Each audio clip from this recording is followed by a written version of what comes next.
지금 이렇게 이자만 42조로 역대급 실적을 낸 은행이 이자 장사를 하게끔 그렇게 가만히 놔두지는 않을 것이다.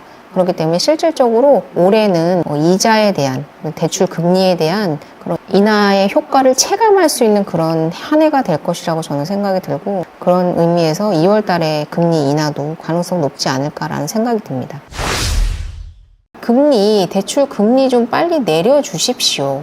빨리 내려주셨으면 좋겠습니다. 왜 알면서 그냥 그대로 두시는지 모르겠습니다.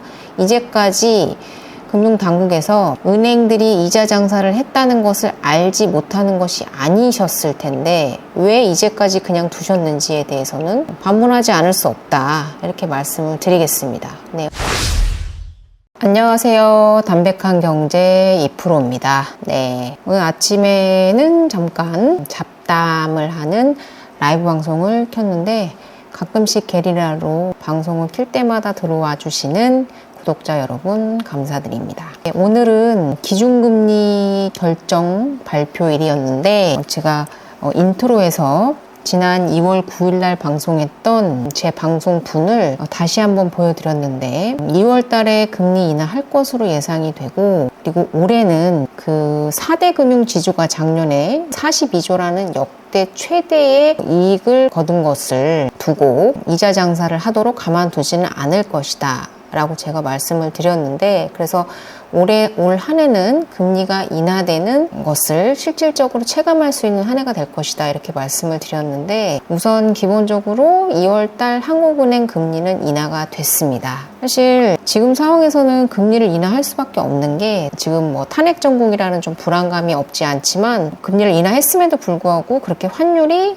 어느 적정선 이상으로 올라가지 않는 걸 우선은 보았고, 그리고 인플레이션이 전반적으로 상승하기는 했지만 근원물가 지수가 2% 미만대로 지금 유지가 되고 있기 때문에 안정적인 인플레이션을 유지하고 있다라고 한국은행에서도 판단을 하신 것 같아요. 근데 그런 것에 대비해서 지금 경기 수준이 상당히 좋지 않다라고 판단을 해서 올해 성장률을 한국은행에서는 1.5%로 또 내려잡았습니다. 1% 초반대로 예상을 하는 그런 전망치도 나올 정도로 지금 상당히 어려운 상황이다 해서 전망은 중립적인 수준이다. 이거보다 더 떨어질 수도 더 올라갈 수도 있다 라고 얘기를 하시는 거고, 지금 이제 2.75로 떨어졌는데 연내 총 2회에서 3회 인하 전망, 그냥 앞서 말씀드린 대로 지금 한국은행에서는 작년에 얘기를 하기를 2.25%를 이상적인 금리로 바라보겠다라고 말씀을 하셨기 때문에 지금 이제 0.25%씩 총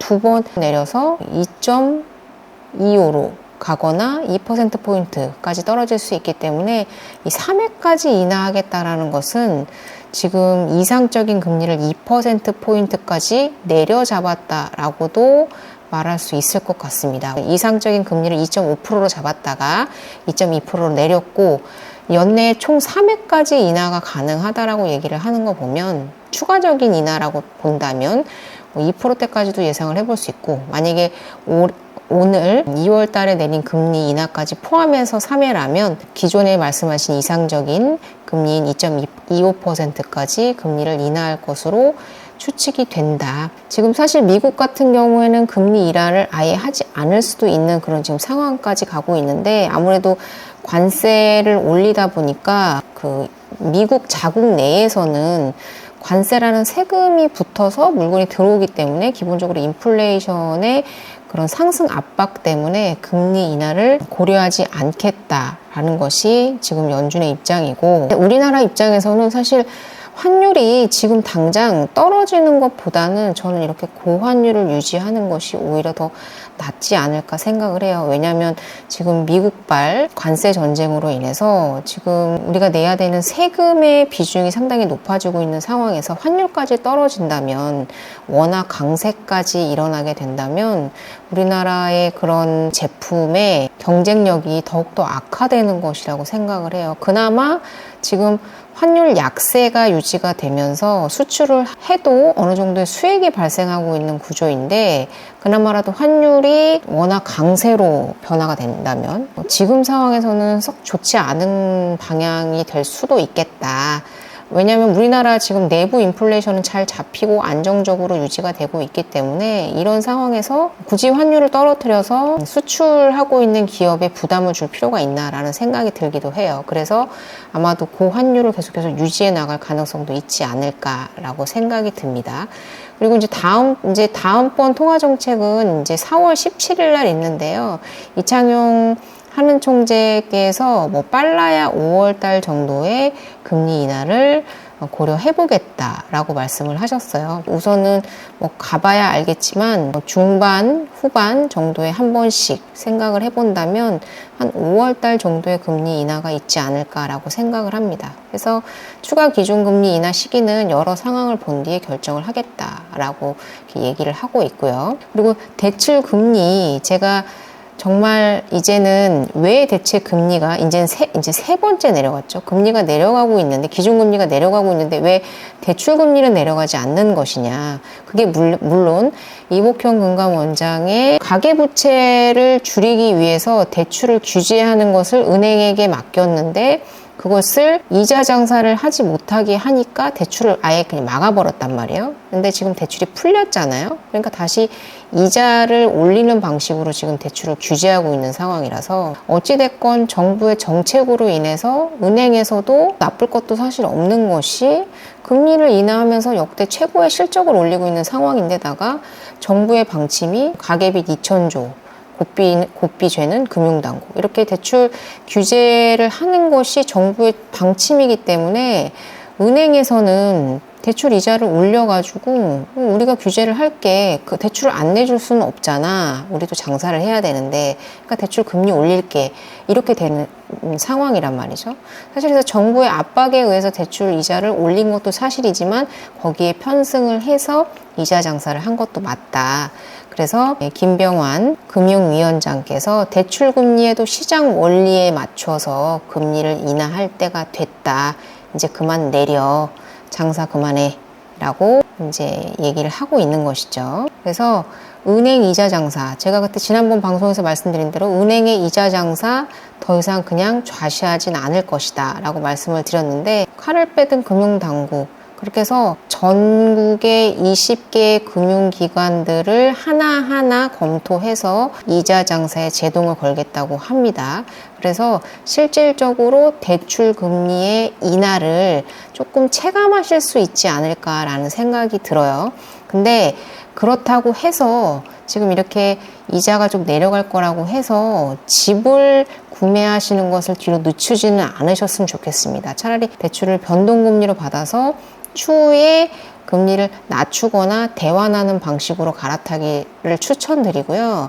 지금 어찌 보면 집을 사지 못하게 기대 심리를 어떻게 보면 부추기는 걸 수도 있어요. 금리 우리가 내려줄 테니까 조금만 기다려봐 라고 지금 그런 기대 심리를 불러일으키는 것일 수도 있다.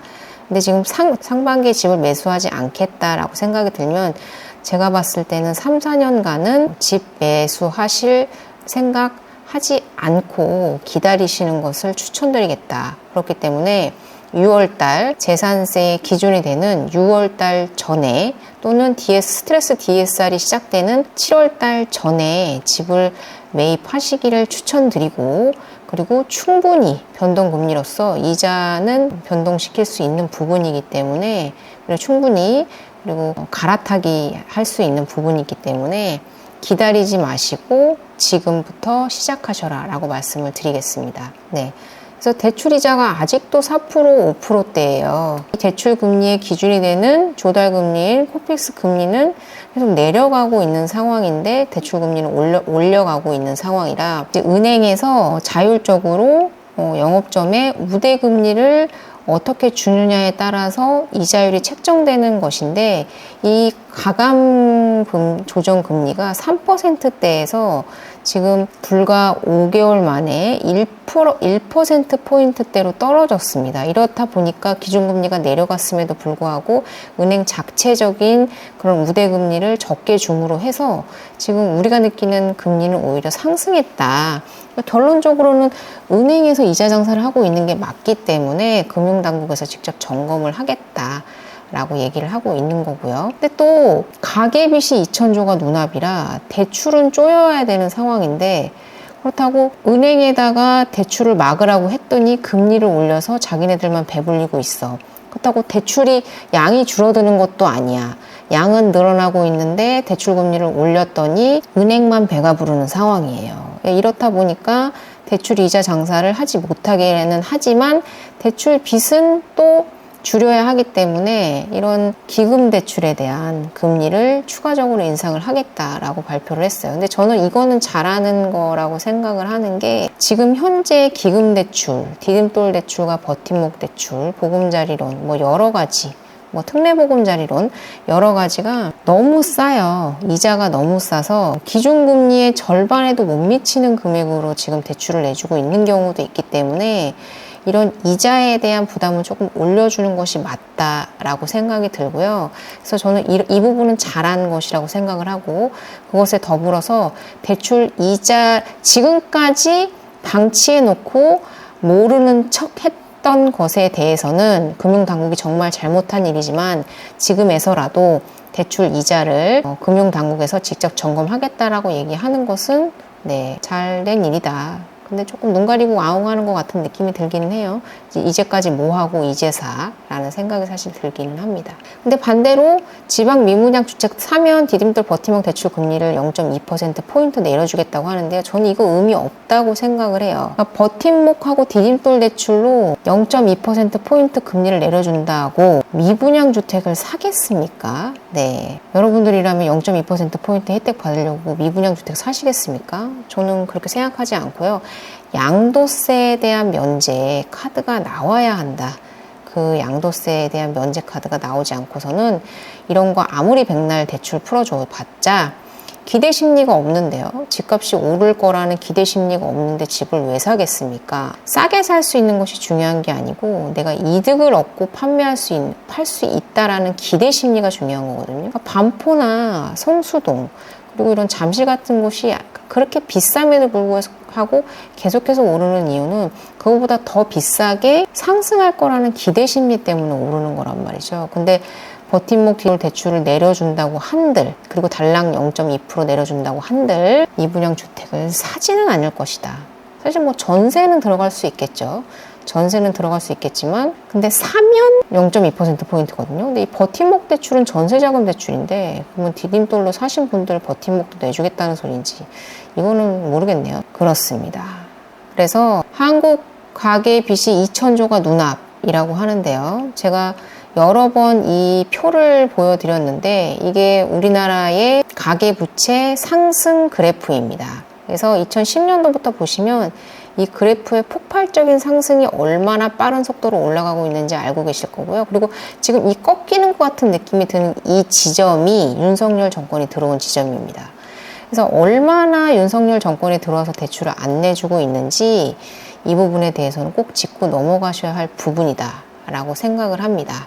그래서 가계부채가 줄어들 수는 없어요. 근데 그 속도를 조절해 주는 데 있어서는 충분히 금융당국에서 나서서 조절해줘야 되는 부분이라고 생각을 하는데, 지금 이복형 금감원장님께서는 어디가 계신 건지 모르겠다. 은행의 그런 버팀목 대출과 디딤돌 대출의 증가로 인해서 은행의 이익률이 떨어질 것이 우려된다라는 그런 걱정을 하고 계신 우리 이복형 금감원장님은 어디가 계신 건지 좀 답답하다라는 생각이 들면서 오늘 한국은행 기준금리가 인하됐다라는 내용 말씀드리면서 여기까지 방송 마치도록 하겠습니다. 오늘 이상 여기까지 마치고 도움이 되셨다면 구독과 좋아요 부탁드리겠습니다.